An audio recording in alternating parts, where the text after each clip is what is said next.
Hello everyone, here's what's making top stories on the news tonight. The U.S. Justice Department charged 61 people and entities with taking part in a scam involving India-based call centers where agents impersonated the IRS, immigration, and other federal officials and demanded payments for non-existent debts. The scam, which had operated since 2013, targeted at least 15,000 people who lost more than $300 million. 20 people were arrested in the United States, while 32 individuals and 5 call centers in India have been charged. The defendants, including 24 people across 9 U.S. states, were indicted by a grand jury in the U.S. District Court for the Southern District of Texas.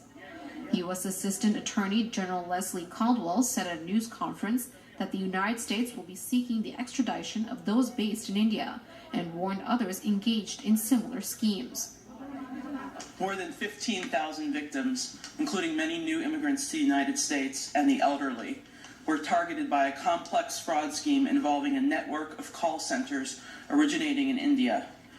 This transnational criminal ring targeted victims in the United States, impersonating the IRS, impersonating immigration officials, impersonating police, and other U.S. and state and local government officials.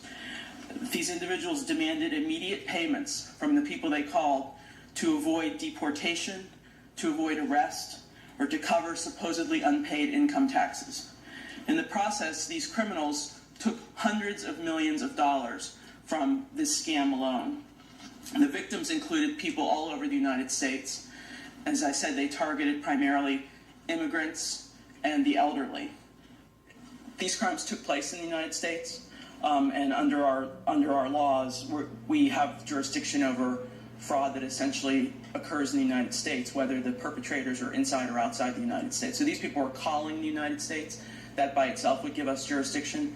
They're taking money from people in the United States.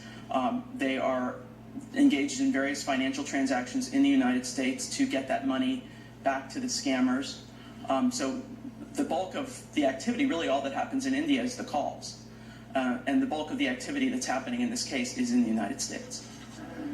According to the indictment, the operators of the call centers in Ahmedabad in the Indian state of Gujarat threatened potential victims with arrest, imprisonment, fines, or deportation if they do not pay taxes or penalties to the government.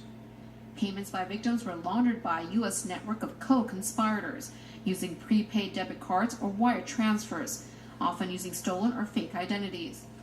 The call centers also ran scams in which victims were offered short-term loans or grants on condition of providing good faith deposits or payment of a processing fee.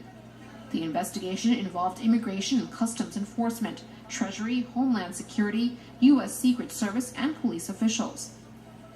Bruce Folkart, Assistant Director of Homeland Security Investigations, said the criminal operations took place in both countries.